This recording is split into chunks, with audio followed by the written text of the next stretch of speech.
Praise the Lord. आज की सुबह के लिए हम प्रभु यीशु मसीह का धन्यवाद करते कि परमेश्वर पिता ने हमें समय दिया है उसकी सेवा महिमा करने का। प्यारो, आज बहुत ही खास दिन है क्योंकि ये विश्व में दुनिया में ये दिन मनाया जाता है और ये है पास्टर अप्रिसिएशन डे। जी हाँ, पास्टर अप्रिसिएशन डे, पास्टर प्रशंसा दिवस इसे कहा जा सकता है। प्रशंसा का दिन है, अप्रिसिएशन का दिन है ये, और पूरे विश्व भर में पास्टर्स के लिए ये मनाया जाता है। लगभग ये पूरा महीना ही मनाया जाता है और इस दिन के लिए हम धन्यवाद करते हैं परमेश्वर का। प्यारो, इससे पहले कि हम प्रभु के वचन की तरफ आगे बढ़े, मैं आज उन तमाम पासबानों को जिन्होंने अपना जीवन परमेश्वर के सेवकाई के लिए दिया, जिन्होंने दुख उठाया, परिश्रम उठाया, बहुत सारे पास्टर्स इस दुनिया से चले गए अपनी सेवा करते करते, और कई सारे लोग शहीद हो गए प्रभु की सेवा करते करते। उन सारे सेवकों के लिए, उन सारे डेडिकेटेड पास्टर्स के लिए मैं प्रभु का धन्यवाद करता हूं, और आप सभी सेवकों का भी मैं धन्यवाद करता हूं जिन्होंने अपना जीवन परमेश्वर की सेवकाई के लिए दिया है। मुख्य बातों की तरफ आज आगे बढ़ेंगे हम लोग, और इसी विषय के साथ आगे बढ़ेंगे। पास्टर अप्रिसिएशन डे, इस पास्टर के प्रशंसा दिवस के ऊपर में परमेश्वर का वचन क्या बताता है, इस बात पर हम चर्चा करेंगे। दरअसल फादर्स डे होता है, मदर्स डे होता है, चिल्ड्रन डे होता है, डॉटर डे होता है, पर ये अलग दिन है। ये पास्टर का अप्रिसिएशन डे है, प्रशंसा का दिवस है। क्या सच में पास्टर्स की प्रशंसा करना जरूरी है, अप्रिसिएशन करना जरूरी है? इन सारी बातों को आज हम जानेंगे। अगर हम पास्टर्स की बात करें, क्योंकि मैं भी एक पास्टर हूं और बीते तकरीबन 25-26 सालों से जब मैं प्रभु यीशु मसीह की सेवकाई कर रहा हूं, तो मुझे बहुत सारी बातों को सीखने का अनुभव परमेश्वर ने दिया और बहुत सारी चीजों से हम लोग गुजरे हैं। और इसी अनुभव के साथ आज के वचन की मैं शुरुआत करना चाहता हूं। अगर हम पास्टर्स की बात करें तो अधिकतर पास्टर्स जो होते हैं वो आलोचना के शिकार होते हैं। जी हाँ, क्रिटिसाइज किए जाते हैं, आलोचित किए जाते हैं, आलोचना के शिकार होते हैं वे लोग। सारा टाइम, अधिक बार ऐसा होता है, मैं कह दूं कि बहुत बार ऐसा होता है पास्टर्स के साथ में कि आपने आज हमें नीचा दिखाने के लिए प्रचार किया, आलोचना। आपने ऐसा नहीं बोलना चाहिए था, ऐसा प्रचार नहीं करना चाहिए था, आलोचना। आप अपने पहचान वालों के घर में गए, ज्यादा पैसे वालों के घर में गए, ज्यादा अच्छा खाना खिलाते उनके घर जाते हो, हमारे घर में नहीं आते हो, हमसे बात नहीं करते हो, हमारे लिए कोई काम नहीं करते हो, हमारे लिए दुआ नहीं करते हो, या ऐसी बहुत सारी बातें जुड़ी होती है। और पास्टर्स इन आलोचना से भरे होते हैं। उन्हें सारा टाइम अलग अलग प्रकार की आलोचना झेलना पड़ता है। एक आलोचना होती है जो चर्च के भीतर होती है, चर्च के लोगों के द्वारा या हमारे मसीही समाज के द्वारा होती है, वो एक आलोचना है। एक आलोचना बाहर होती है, मसीहत के बाहर अन्य जाति के लोग पास्टर्स पे या विश्वासी सेवकों पर बहुत ज्यादा बुरा व्यवहार उनके साथ करते हैं, विरोध करते हैं, आलोचना करते हैं, गलत बातें करते हैं, और समाज में उनका जो एक चित्र होता है वो अच्छा नहीं होता है। सो ये पास्टर्स की लाइफ ऐसी होती है, भीतर में भी खतरे हैं और बाहर में भी खतरे हैं, वे आलोचना से घिरे होते हैं। लेकिन जब हम पास्टर पे बात कर रहे हैं तो प्यारो, बहुत आसान जीवन नहीं होता है पास्टर का। आज उनके लिए दिन मनाया जाएगा पास्टर अप्रिसिएशन डे, लेकिन मैं बताना चाहता हूं पास्टर का जीवन इतना आसान नहीं होता है। उन्हें बहुत सारे संकटों से, बहुत सारे चुनौतियों से गुजरना पड़ता है। कई चुनौतियां फाइनेंशियली होती है, कई चुनौतियां फिजिकल होती है, सामाजिक होती है। अलग अलग चुनौतियों से उन्हें लड़ते हुए आगे बढ़ना पड़ता है। उनका जीवन इतना आसान नहीं होता है जैसे अन्य धर्म गुरुओं का होता है, उतना आसान जीवन मसीही पास्टर्स का नहीं होता है। मैं इसलिए नहीं कह रहा हूं कि मैं एक पास्टर हूं, लेकिन मैं इसलिए कह रहा हूं कि मैंने इस तरह से जीने वाले बहुत सारे पास्टर्स को मैंने देखा है जो प्रभु के साथ बड़ी ईमानदारी से जीते हैं, लेकिन उनका जीवन इतना आसान नहीं होता है। कठिनाइयों से भरा होता है, दर्द से भरा होता है, आलोचनाओं से भरा होता है, मुश्किलों से भरा होता है। उनका जीवन इतना आसान नहीं होता है, जो आगे हम चर्चा करेंगे कुछ बातों को लेकर। लेकिन आज हम सबको, पास्टर्स को भी और विश्वासियों को भी, कांग्रेगेशन को एक मौका मिला है।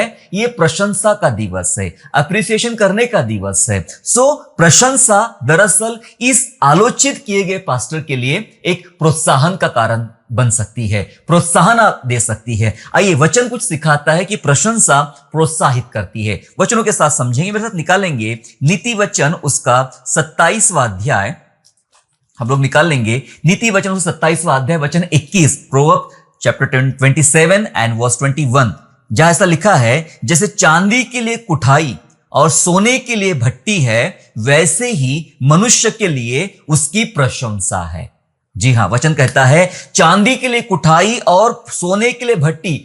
दरअसल होता क्या है, जब चांदी को चमकाया जाता है, उसे शुद्ध किया जाता है, या सोने को चमकाया जाता है, उसे और ज्यादा शुद्ध किया जाता है, तो उन्हें भट्टी में से गुजरना पड़ता है। उन्हें एक कुठाई जो ठोक ठोक के उसको शुद्ध किया जाता है, उसमें से उन्हें गुजरना पड़ता है। सो बाइबल सिखा रही है कि मनुष्य के लिए अगर उसको चमकदार बनाना है, मनुष्य को और ज्यादा प्रभावशाली बनाना है, तो उसकी प्रशंसा बहुत मायने रखती है। और आज पास्टर अप्रिसिएशन का डे है।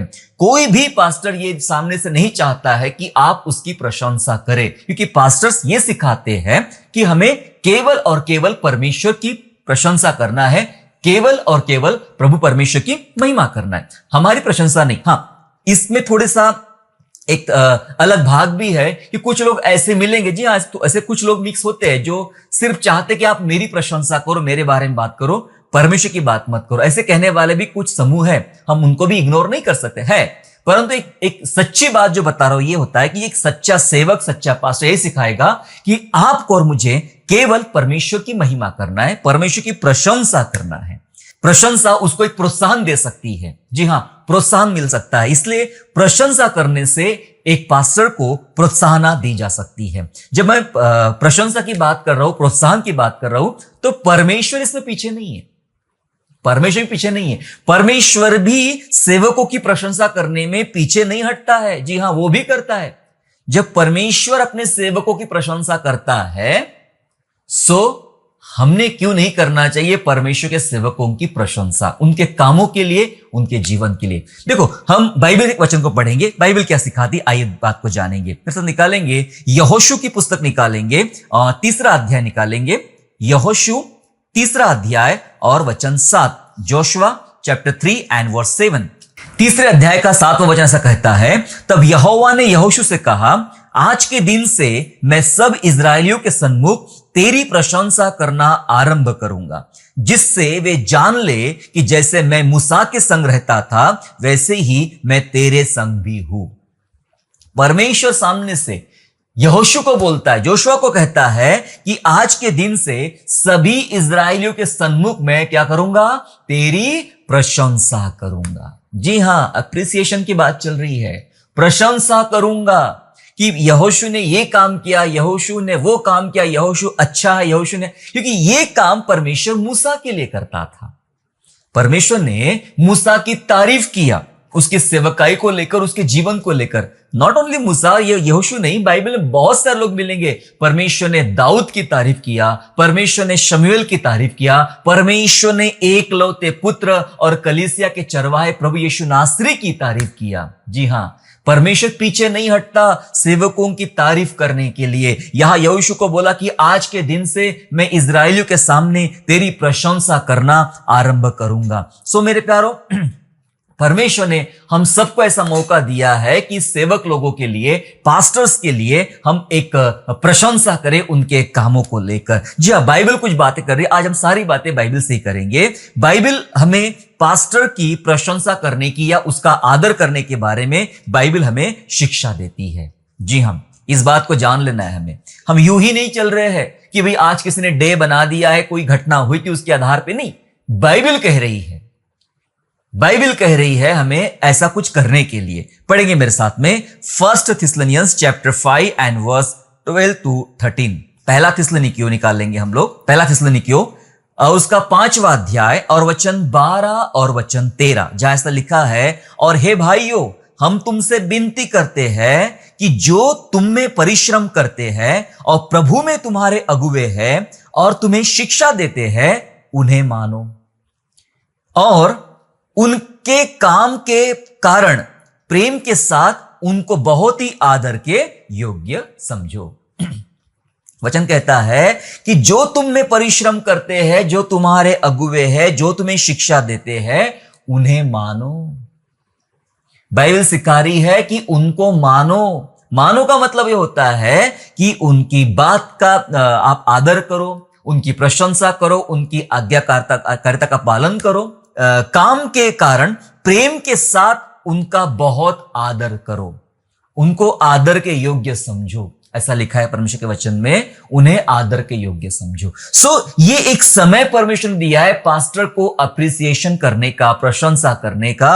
और बाइबल भी बात कर रही है, पौलुस शिक्षा दे रहा है थिस्सलुनी कलीसिया को कि उनका आदर करो और उनकी मानो। और हमें मानने की आवश्यकता है, हमें उनका आदर करने की आवश्यकता है मेरे प्यारों। क्योंकि कई बार हम तो सिर्फ यही बातें करते, मैं नहीं सोचता ऐसा कि आप में से ऐसे कोई होगा जिसने कभी ये बोला नहीं होगा पास्टर के विरोध में। जी हाँ, मैं चर्च से बात कर रहा, शायद ऐसा कोई बंदा होगा जिसने कभी बोला नहीं होगा कि मैं पास्टर के खिलाफ कभी नहीं कुछ बोला करके। आपने कहीं ना कहीं, कभी ना कभी, किसी ना किसी हालातों में कुछ ऐसी बातें हमने किया कि पास्टर तो हमारी सुनते ही नहीं है, वो तो बस उनकी सुनते हैं, वो तो हमारे घर कभी आते ही नहीं है, सिर्फ उनके घर आते हैं। वो हमेशा हमें नीचा दिखाने के लिए वचन बताते हैं, वो हमेशा ये बात करते, वो बात करते, और बहुत सारी बातें हम लोग करते रहते, बहुत सारी बातें करते रहते हैं। समय समय पर जब हमारे लिए भला हुआ तो हमारे लिए हमारा पास्टर अच्छा है, और जब हमारे लिए भला नहीं हुआ तो हमारे लिए हमारा पास्टर अच्छा नहीं है। लेकिन आज बाइबल कुछ बता रही है, अपने अगुवों की मानो।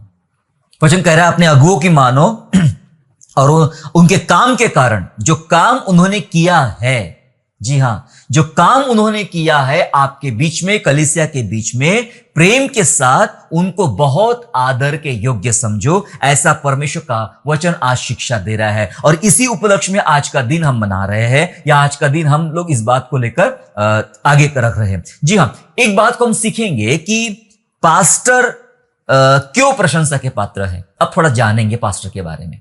पास्टर क्यों प्रशंसा के पात्र है, यहां तक तो हमने समझ लिया रूपरेखा क्या है, पर अब जानेंगे कि पास्टर क्यों प्रशंसा के पात्र है। इस बात को आइए हम सब मिलके ध्यानपूर्वक सीखते हैं। इस बात को हम सीख रहे हैं कि पास्टर क्यों प्रशंसा के पात्र है, थोड़ा समझेंगे।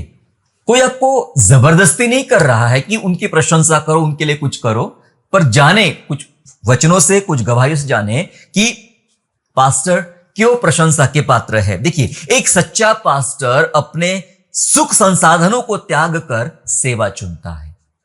इस बात को हमें समझना पड़े। एक सच्चा पास्टर, मैं बात कर रहा हूं, हां, शब्द पे ध्यान दीजिएगा। एक सच्चा पास्टर अपने सुख संसाधनों को त्याग कर सेवा को चुनता है, परमेश्वर की सेवा को चुनता है। अगर हम पास्टर की बात करें तो पास्टर, हमारे पास्टर, बहुत सारे पास्टर की बात कर रहा हूं मैं, जो बहुत अच्छे क्वालिफाइड होते हैं, वो किसी स्कूल के प्रिंसिपल बनने के योग्य होते हैं।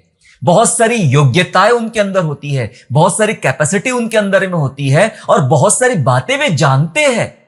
जी हां, वो बहुत सारी बातें जानते हैं और कर सकते हैं। अगर मुझे ऐसा लगता है कि पास्टर हमारे इतने होशियार होते हैं कि यदि वे सेवकाई ना करते, सेवा ना चुनते, तो दुनिया में बहुत अच्छा नाम और पैसा वो कमाने में उनके लिए आसानियां हैं।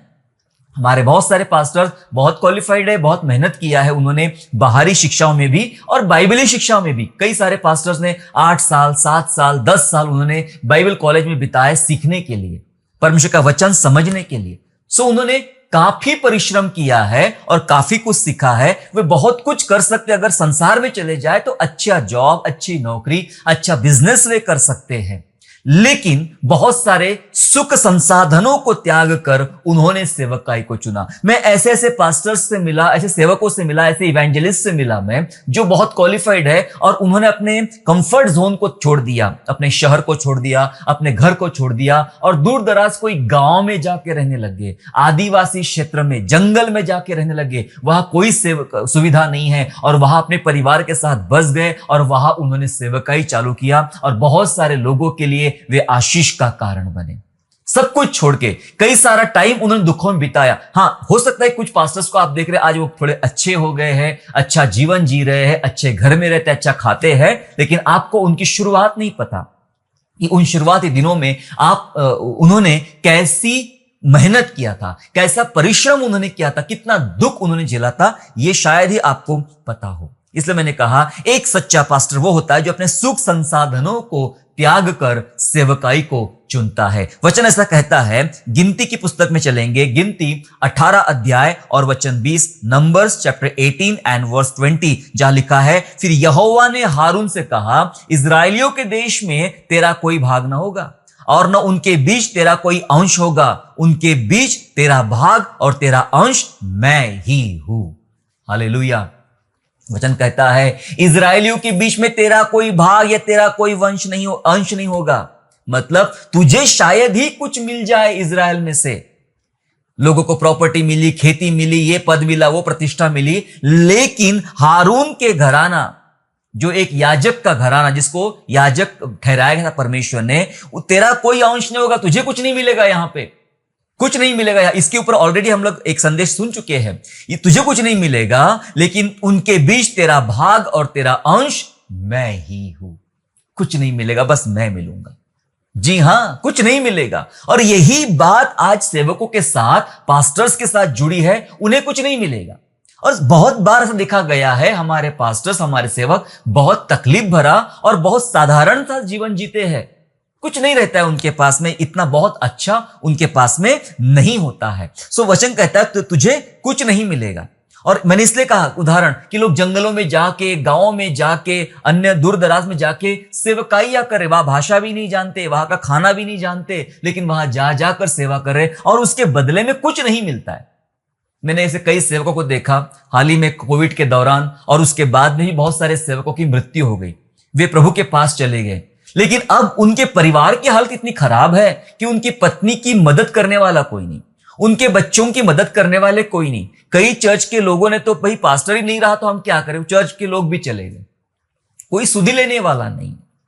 अगर सच में वो सेवक ने इतना सब कुछ किया होता, बहुत सारा पैसा कमाया होता, तो आज उनके बच्चों को, परिवार को रास्ते पे आना नहीं होता। लेकिन बहुत सारे लोग रास्ते पे आए हैं, बहुत तकलीफ भरा जीवन जी रहे हैं, बहुत मुश्किल भरा जीवन जी रहे हैं। मेरे प्यारों, मैं इसलिए कह रहा हूं कि वो बहुत कुछ त्याग कर, सुख संसाधनों को, सारे अच्छी बातों को त्याग कर, उस व्यक्ति ने सेवकाई का चुनाव किया। और बाइबल कहती है, शायद तुझे कुछ नहीं मिलेगा, लेकिन तेरे लिए मैं ही काफी हूं। और सच में परमेश्वर ही है, काफी है।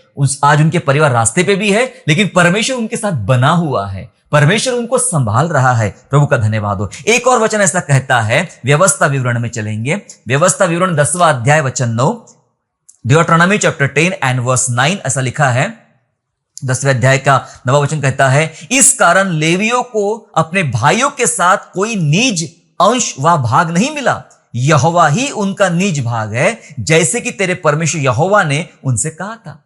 लेवियों को कुछ नहीं मिला, कोई भाग नहीं मिला, सिर्फ परमेश्वर उनका भाग रहेगा।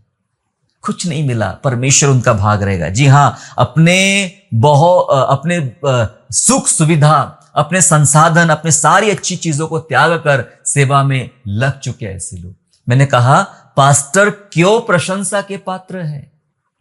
हम अपना शहर छोड़ के नहीं जा सकते दूसरे शहर में, लेकिन पास्टरों ने, कई सेवकों ने अपना शहर के देश तक छोड़ दिया है, देश तक छोड़ दिया है और दोबारा लौट कर नहीं गए हैं। धन्यवाद दे, आज उनको अप्रिशिएट करें, आज उनकी प्रशंसा करें, उनको, उनके कामों को लेकर उनको तारीफ करे। ये उनके लिए प्रोत्साहन का कारण बन सकता है। साल भर तो गालियां दिया, पर अब एक समय है कि थोड़ा प्रोत्साहन दे, उन्हें उठाए, क्योंकि जो काम वो कर पा रहे ना, हम तो बस बैठे बैठे बातें ही करते हैं, किताबों में, कागजों में लिखते थे, पास्टर ने ऐसा करना चाहिए, पास्टर वैसा होना चाहिए। अरे एक बार आप जाके देखो। कई सारे लोग समझते हैं कि हम बस दुआ कर लेंगे, हम आपको डोनेशन दे देंगे, हम दान देंगे, आप काम करते रहना। मैं कहता हूं थोड़ा साथ में भी चलो, साथ में भी आओ, थोड़ा बैठो, सेवकाई में चलो, घर घर चलो हमारे साथ में, समझ में आएगा आपको कि क्या होता है। सिर्फ दुआ कर लेने से, सिर्फ दान दे भेज देने से ऐसा कुछ नहीं होता। कितने चुनौतियों का सामना करना पड़ता है, ये काम इतना आसान नहीं है, यह आपको समझ में आएगा। और जब ये काम समझ में आएगा, तब उस काम की कीमत समझेगी और तब आप अप्रिशिएट करोगे कि सच में जो काम आप करते हो हम नहीं कर पाएंगे। अप्रिशिएट करेंगे मेरे प्यारों इस काम को लेकर। तो बाइबल बात कर रही है, हमें पास्टर को अप्रिशिएट करना चाहिए, हमें उनकी प्रशंसा और धन्यवाद देना चाहिए। दूसरी बात को हम सीखेंगे कि दूसरी बात यह है कि हमें उचित आकार देने वाला पास्टर होता है। हालेलुया, उचित आकार। आज आप हो, जो कुछ हो, देखो, सबसे पहले हमारे पीछे हमारे माता पिता ने मेहनत किया, ठीक है, इस बात को हम मानते हैं। लेकिन उसके बाद अगर कोई आता है, सबसे पहले तो परमेश्वर ही है, लेकिन माता पिता के बाद अगर कोई आता है तो हमारे पास्टर होते हैं। अगर आप रेगुलर चर्च जाते हैं, अगर आप रेगुलर सेवकाई में हो, प्रभु का वचन समझते हो और बाइबल को गंभीरता से लेते हो, वचनों को, संदेश को गंभीरता से लेते हो, तो आप जानेंगे इस बात को कि आपको आत्मिक संदेश मिले, इतनी आपको आत्मिक शिक्षा मिली कि आपका जीवन एक अलग दिशा में चलने लगा, एक सही राह पे चलने लगा। आपको एक दिशा मिली वचनों के माध्यम से, संदेशों के माध्यम से। आप अपने लाइफ में कुछ ऐसे जगह पहुंचे जिसमें पहुंचाने के लिए संदेश ने और वचन ने आपकी मदद किया। और ये सारे वचन, सारी बातें हम कहां सीखते हैं? हम चर्च में सीखते हैं। हमारे पास्टर पुलपिट से खड़े होकर हमें तमाम बातें सिखाते हैं, और यदि उन बातों को हम स्वीकार करते हैं, ग्रहण करते हैं, अपने जीवन में लागू करते, वैसा ही जीना शुरू करते हैं, तो आपको उसका प्रतिफल देखने को मिलता है, आपको उसका फल देखने को मिलता है मेरे प्यारों। और वही बात फिर आपके जॉब में, आपके नौकरी में, आपके बिजनेस में, आपके लाइफ में, आपके मैरिज में, वो सब बातें देखने को मिलती है आपको। और वो एक आपको शेप दिया जा रहा होता है। पास्टर का काम होता है एक कुम्हार के समान एक शेप दिया जा रहा होता है, एक उचित आकार दिया जाता है। यदि आपके जीवन को कोई आकार दिया गया है या आकार मिला है, तो उसके पीछे पास्टर जिम्मेदार है। पास्टर हमें सही आकार देते हैं, सही आकार। इसलिए सिर्फ हम, इतना आसान नहीं है कि चलो भाई आ जाओ वचन दे दो। बर्थडे आया तो उधर वचन, मैरिज हुआ उधर वचन, किसी की फिनरल चल रहा है उधर वचन, चर्च में भी वचन, घर में कोई सभा रखी उसमें वचन, सब जगह वचन क्यों देते हैं पास्टर? क्या उनको बहुत शौक होता है वचन देने का? और लोग तो बोरे, अब कब खत्म करेंगे, कितना लंबा खींच रहे हैं, कब चलेगा? कुछ लोग तो बहुत बोर हो जाते हैं कि इतना सब क्या चल रहा है, इतनी सब की जरूरत क्या है। मैं बताऊं, वो जो बता रहे हैं वो इतना आसान नहीं है। शायद आपको सुनने में बहुत तकलीफ हो रही है कि ये कितना बोर कर रहे हैं। कभी आप एक संदेश देके देखिए, आपको समझ में आएगा इतना आसान नहीं है। आधा घंटा, 1 घंटा प्रचार करने के लिए उस व्यक्ति को बहुत सारी समय खोजना पड़ता है, समझना पड़ता है, ढूंढना पड़ता है, तब जाके बोलता है। ऐसा कुछ भी उठ के बोल नहीं सकता है। हमें लगता है बहुत आसान है, और इतना आसान काम तो हम भी कर सकते। करके दिखाइए, आपको समझ में आएगा। जी हां, इतना आसान नहीं है। ये संदेश इसलिए होते हैं ताकि ये संदेश आपको एक रूपरेखा दे, आपको आकार दे। चाहे वो अवसर कोई भी हो, बर्थडे का अवसर हो, शादी का हो, फिनरल का हो, ये आपको आकार देने के लिए रहता है। और हमारे जीवन में आज जो बेहतर चीजें चल रही होती है, आकार चल रहा होता है, वो पास्टर ने हमें आकार दिया होता है। देखिए, वचन ऐसा कुछ कहता है। इब्रानियों की पत्री निकाल लेंगे हम लोग, इब्रानियों अध्याय 13 और वचन 17। हिब्रू चैप्टर 13 एंड वर्स 17 ऐसा कहता है, अपने अगुओं की मानो और उनके अधीन रहो, क्योंकि वे उनकी नाई तुम्हारे प्राणों के लिए जागते रहते हैं, जिन्हें लेखा देना पड़ेगा कि यह काम आनंद से करे, ना कि ठंडी सांस लेकर, क्योंकि इस दशा में तुम्हें कुछ लाभ नहीं। लिखा है अपने अगुओं की मानो और उनके अधीन रहो। क्यों मानना है, क्यों अधीन रहना है? लिखा है क्योंकि वे तुम्हारे प्राणों के लिए जागते रहते हैं, उन लोगों के समान जिनको लेखा देना पड़ता है। समझ रहे आप? लेखा देना पड़ता है, न्याय देना पड़ेगा। जिनको न्याय देना है वो जागते रहते कि इसका मेरे से न्याय लिया जाएगा। और हमारे अगुवे, हमारे पास्टर, हमारे सेवक जो होते हैं, वो जागते रहते, हमें लेखा देना पड़ेगा। और लेखा देना है इसलिए वो काम बड़े गंभीरता से करते हैं, और इसलिए उनकी मानो और उनके अधीन रहो, ऐसा लिखा है। जी हां, लेखा देना इसलिए वो पीछे पड़े हैं हमें एक उचित आकार देने के लिए। पास्टर को लेखा देना पड़ेगा कि भाई साहब, आपको जो चर्च की जिम्मेदारी दी गई थी, चरवाही करने के लिए जिम्मेदारी दी थी, आपने कैसे लोग तैयार किए हैं।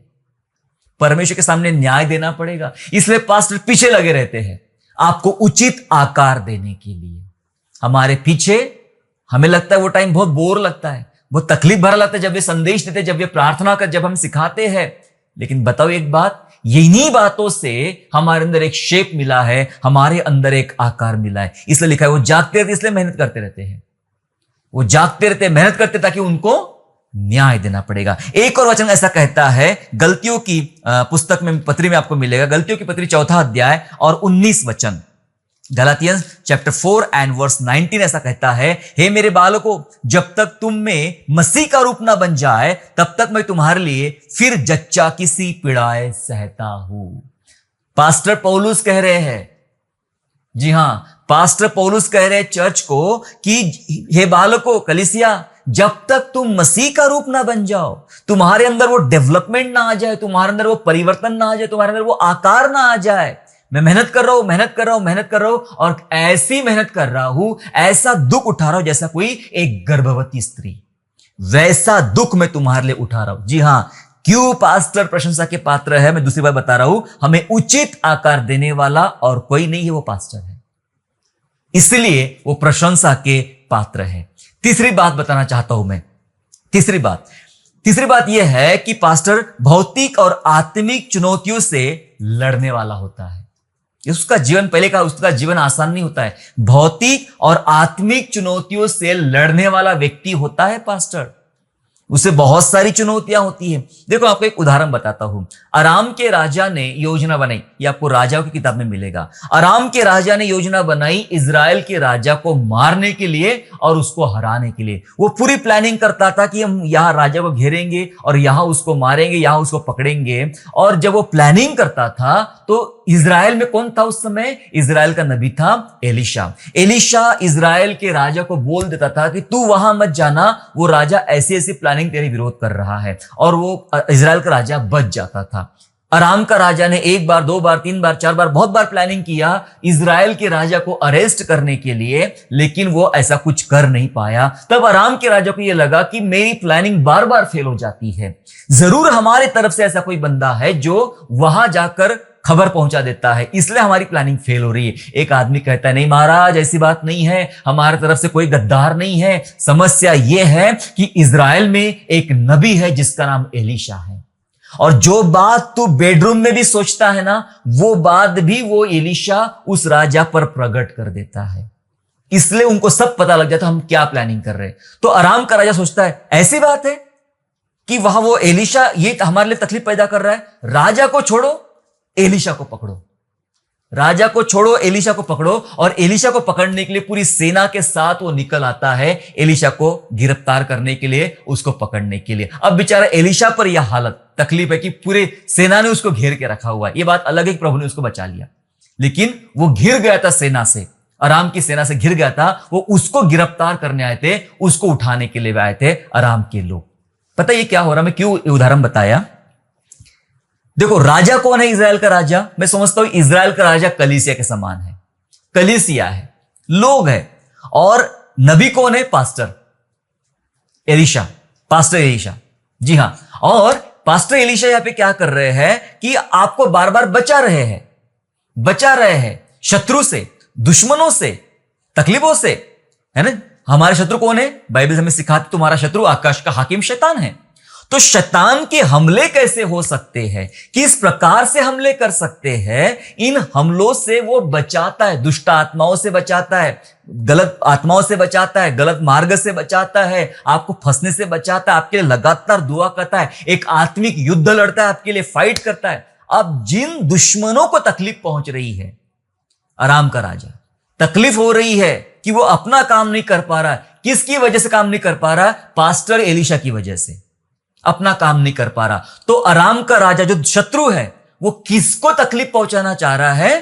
पास्टर एलीशा को, नबी एलीशा की बात कर रहा हूं मैं, उसको तकलीफ पहुंचाना चाह रहा है। और यही आत्मिक तकलीफ से कई सारे पास्टर घिरे हुए हैं। वो लोगों के लिए दुआ करते, वो दुष्ट आत्माओं को निकालते, ये करते, वो करते, और ये बुरी शक्तियां या शैतानी शक्तियां या दुश्मन शक्तियां पास्टरों के विरोध में काम करती है, उनके फैमिली के विरोध में काम करती है, उनके हेल्थ के विरोध में काम करती है, उनकी मिनिस्ट्री के विरोध में काम करती है। चुनौती, इजराइल का राजा सेफ है, तकलीफ में तो एलीशा पड़ा हुआ है, उसको घेर के रखा है दुश्मनों ने।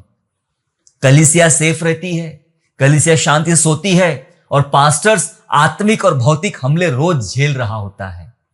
दुष्ट आत्माओं के हमले, अंधकार की सेनाओं के हमले रोज झेल रहा होता है। इतने तकलीफों में वो रहता है। सिर्फ इतना नहीं, ये तो आत्मिक प्रेशर हो गया, ये आत्मिक चुनौती होगी, उससे तक कई भौतिक चुनौतियों का भी सामना करना पड़ता है। और भौतिक चुनौतियां ये है, एक तो फाइनेंशियल तकलीफ तो रहती ही है सेवकों के घरों में, चाहे जैसे भी हो, तकलीफ तो बनी रहती है। उसके बाद में हेल्थ तकलीफ लगी हुई है। हेल्थ तकलीफ क्यों होती है बताता आपको मैं। हमारे कई पास्टर्स गंभीर बीमारियों से ग्रसित है, किसी को ब्लड प्रेशर की बीमारी है, डायबिटीज है, हार्ट की बीमारी है, दूसरी बीमारियां है। वजह क्या है? सारा टाइम ट्रैवलिंग करते हैं। यहां ट्रैवल करना है, यहां सेवा करना है, जैसा मिला वैसा ट्रैवल करना है। खाना पीने का कोई टाइम टेबल फिक्स नहीं होता है। जहां जाओ जैसा खाना मिले, जिस टाइम पे खाना मिले वो खाना। रात को कई बार नींद नहीं होती है, उन्हें कई घंटे खड़ा होकर प्रचार करना पड़ता है। चर्च के लोग तो कई बार बाथरूम जा रहे, बीच में उठ के पानी पीने जा रहे, ये हो रहा वो हो रहा। पास्टर तो जा भी नहीं सकते, वो खड़े हैं। उन्हें कई सारे फिजिकल तकलीफ होती है, उन्हें झेलना पड़ता है, सहना पड़ता है। 1 घंटा जम के प्रचार किया जाता है और पूरी ताकत लग जाती है प्रचार करने में। और उसके बाद लोग लंबी लाइन खड़ी कर देते, सर हमारे लिए दुआ करो, मेरा सिर दुख रहा, मेरा पेट दुख। एक लंबी लाइन, 1 घंटा प्रचार और 3 घंटा प्रार्थना। पास्टर की हालत सोचिए कभी आपने। वो थक गया है, हेल्थ, शरीर, भूख लग गई है, पानी चाहिए, थोड़ा रेस्ट चाहिए। नहीं, इधर प्रचार खत्म, इधर लंबी लाइन चालू। 1 घंटा प्रचार, 3 घंटा प्रेयर। लोग एक लाइन से प्रार्थना, दुष्ट आत्माएं पे ये है वो है। बहुत सारी गंभीर चुनौतियां है, फिजिकल चैलेंजेस उनके साथ में होती है और कोई उन पर ध्यान नहीं देता है। कोई उन पर ध्यान नहीं देता है। मुझे याद है जब मैं अभी भी मैं सेवा करने जाता हूं, थोड़ा सा अभी चेंज कर दिया, लेकिन पहले जो मिलता वो खाता, जो मिलता वो पानी पीता। उसके कई दुष्परिणाम मेरे शरीर पर हुए, उसके कई घातक तकलीफ बीमारियों से मुझे गुजरना पड़ा। क्योंकि कैसा भी चलो, कोई बस में, कभी ट्रेन में, एक पांव पे, मैंने ट्रेन के अंदर जनरल बोगी में एक पांव पे खड़े होके कितनी बड़ी बड़ी यात्राएं किया। रिजर्वेशन नहीं मिलता था, टिकट नहीं मिलता था, तकलीफ उठाए। उसका परिणाम हेल्थ पे तो आया है, होते रहता है। मैं ये सब क्यों बता रहा आपको? ऐसे कई सारे पास्टर्स हैं जो इस प्रकार के तकलीफों से गुजर रहे हैं। पास्टर एलीशा को याद रखिए, तकलीफ वो फेस कर रहा है, इजराइल का राजा तो आराम कर रहा है, पर प्रॉब्लम इनके ऊपर में है। नेहमाया जब आता है, वो नेहमिया, पास्टर नेहमिया कहूंगा उनको मैं, जब आता है इजराइल में काम करने के लिए, तो लोगों के लिए काम कर रहा है और खुद तकलीफ उठा रहा है। क्योंकि लोग नेहमिया को मारना चाह रहे, नेहमिया के विरोध में खड़े हो गए थे दुश्मन लोग। जी हां, ऐसे बहुत सारे गंभीर चुनौतियों का सामना, भौतिक और आत्मिक चुनौतियों का सामना पास्टर्स को करना पड़ता है। मैंने 3 बातें अभी तक बताया आपको कि एक पास्टर को, क्या पास्टर क्यों प्रशंसा के पात्र है? पास्टर क्यों प्रशंसा के पात्र? मैंने पहली बात बताया कि पास्टर, एक सच्चा पास्टर अपने सुख संसाधनों को त्याग कर सेवा चुनता है। दूसरी बात बताया मैंने, हमें उचित आकार देने वाला, शेप देने वाला पास्टर होता है। और तीसरी बात बताया कि भौतिक और आत्मिक चुनौतियों से लड़ने वाला वह पास्टर होता है। आखिरी एक बात बता खत्म करना चाहता हूं कि जो बोने में साथ है, सुन लीजिएगा कलीसिया, जो बोने में साथ है उन्हें कटनी में भागी करें। एप्रिशिएट कर रहे पास्टर को आज हम लोग, पास्टर एप्रिसिएशन डे मना रहे हम लोग।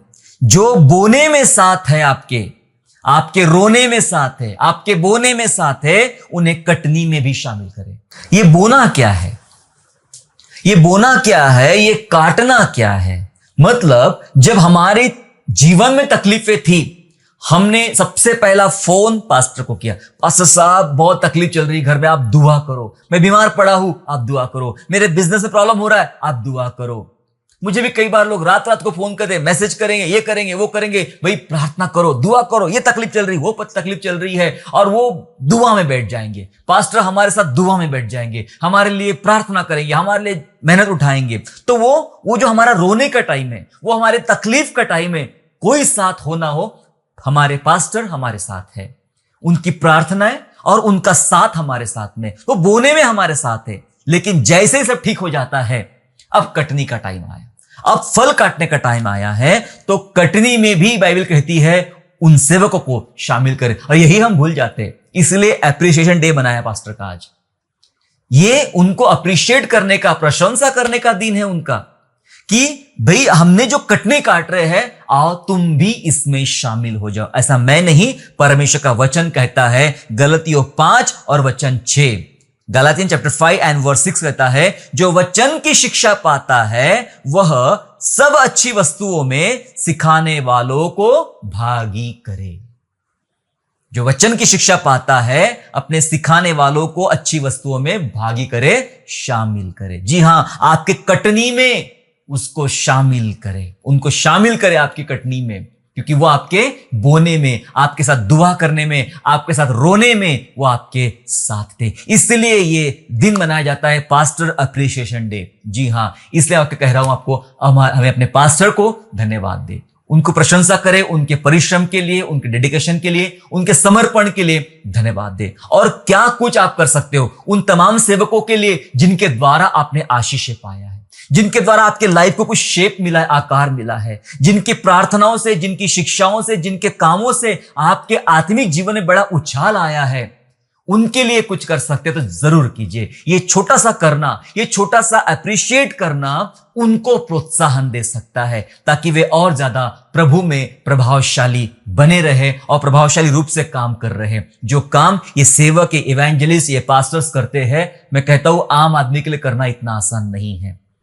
25-26 साल से मैं सेवकाई कर रहा हूं और ये अनुभव के साथ बता रहा हूं, ये आम आदमी के करने के लिए इतना आसान नहीं है। बहुत सारी चुनौतियां जो इस आधे घंटे में समझाना आसान नहीं है, लेकिन बाइबल की शिक्षा के अनुसार हम बाइबल बताती है कि अपने पास्टर को अप्रिशिएट करें, उनके लिए प्रार्थना करें, उनके फैमिली के लिए प्रार्थना करें, उनके लिए धन्यवाद दे, और उनके लिए और कुछ आप कर सकते हैं जरूर कीजिए। परमेश्वर आपको आशीष दे। आइए हम दुआ करें। आज हम दुआ करेंगे हमारे पास्टर्स के लिए, तमाम विश्व के उन सेवकों के लिए जो सेवकाइयां कर रहे हैं और दुख उठा रहे हैं और दुख उठाते हुए प्रभु के राज्य में चल रहे हैं। आइए हम लोग उनके लिए प्रार्थना करें। प्रभु, हम धन्यवाद करते पिता परमेश्वर आपको कि आप हमारे प्रिय परमेश्वर हैं।